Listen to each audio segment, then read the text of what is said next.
Before sunrise touched the rooftops of London, something quietly significant was already unfolding, something carefully orchestrated, yet deeply personal. On June 6, the public caught a glimpse of a moment that might have, to some, seemed routine: King Charles III making an official visit to a military unit. But the truth was far more layered. Beneath the surface, this was no ordinary engagement. It was a carefully staged message, spoken not with words, but through action, symbolism, and presence. The king had travelled to Larkhill, home of the Royal Regiment of Artillery, one of the British Army's most historic and respected forces.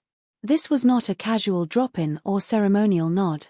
It marked his first official visit to the regiment as Captain General, a title that comes with both history and weight. But it was the context of the visit, the timing, and what played out in front of the cameras that truly gave the day its meaning.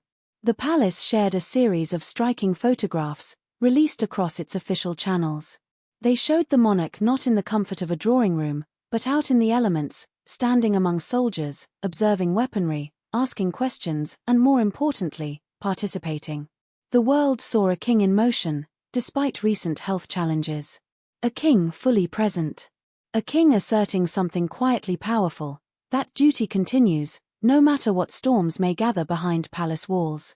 But what came next was unexpected and deeply symbolic. King Charles, clad in a tailored coat with military accents, was invited to fire a live L-118 light gun. It's not just a showpiece, this artillery is serious, loud, and physically demanding. Firing it is no mere photo op. It requires presence, coordination, and energy. And for a sovereign currently undergoing treatment for cancer, this moment became something else entirely. It wasn't just about honoring tradition. It became a thunderous gesture, a literal shot of resilience. This was not just the echo of a gun blast across a training field. It was the sound of continuity. A monarch showing that, even as he battles a private health ordeal and navigates complex family tensions, he remains committed not only in name, but in action. For many watching, that image of Charles firmly gripping the artillery said more than any official statement ever could. And that's where the story deepens. Because this visit didn't happen in a vacuum. It came at a moment of growing public scrutiny. Over the past year, tensions within the royal family, especially between the king and his younger son, Prince Harry, have become impossible to ignore. Headlines have hinted, stories have swirled, and official silence has only added to the mystery. At the center of it all lies a painful question: can the fractured relationship between father and son ever be repaired? According to recent reports, the chances appear slim. A new wave of speculation erupted just days before the king's visit. The Daily Mail, one of Britain's most influential tabloids, published claims that Prince Harry had privately sought advice from Earl Spencer, the brother of the late Princess Diana, about changing his surname. Not a small matter, and certainly not an insignificant rumor. For a royal, names are not merely personal choices. They are steeped in symbolism, duty, and history. The current house name, Windsor, was chosen in 1917 by King George V, replacing the Germanic Saxe-Coburg and Gotha during World War I. Since then, Windsor has come to embody not just a family, but a national identity. A legacy. A line of succession. For Prince Harry, a direct son of the reigning monarch, to consider dropping that name suggests a deep and fundamental shift.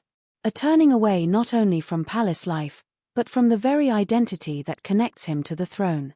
The royal surname, after all, is not just about branding, it is the public symbol of allegiance to a 1,000-year-old institution. If true, such a move would likely cut deeply for the king. For any father, hearing that your child may want to shed your name is difficult.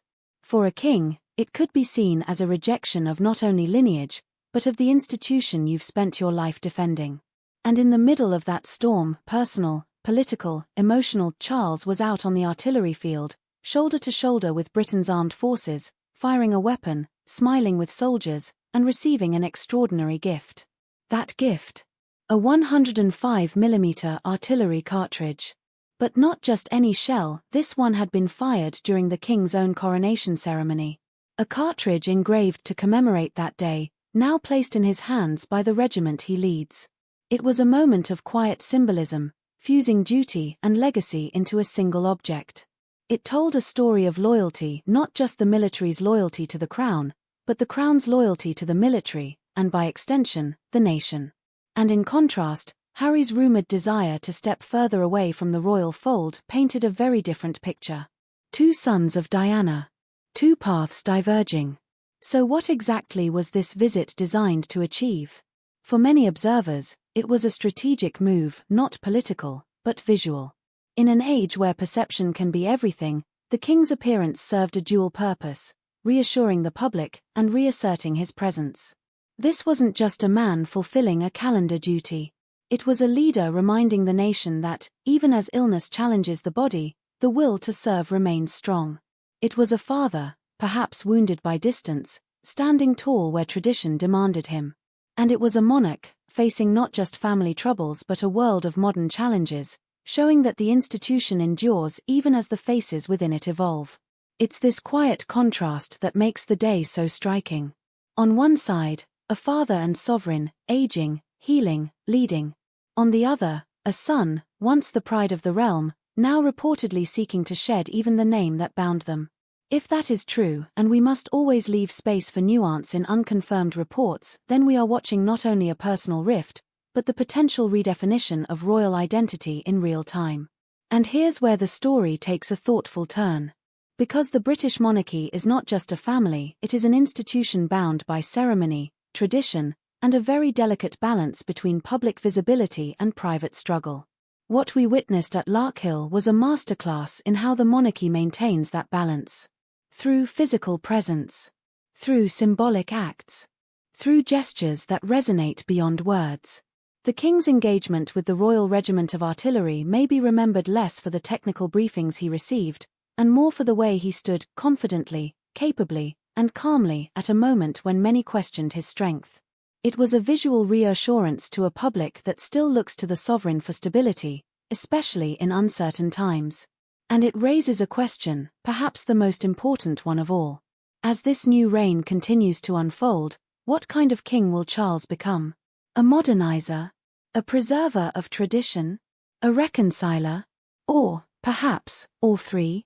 His choices now, in public gestures, in private reconciliations, in how he handles family tensions, will shape the monarchy for decades. The echoes of that artillery fire may have long faded, but their meaning lingers. A monarch facing challenges. A family in flux. A crown continuing forward. So we turn to you, what do you make of it all? Do you see the king's visit as a powerful show of strength, or something more symbolic? What are your thoughts on the rumors of Prince Harry distancing himself even further from his royal heritage? Could there still be room for healing, or are these fractures now too deep?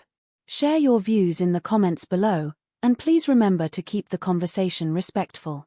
If you found this story insightful, give it a like, subscribe to our channel for more updates on the British royal family, and explore some of our other deep dives into the crown's complex modern journey.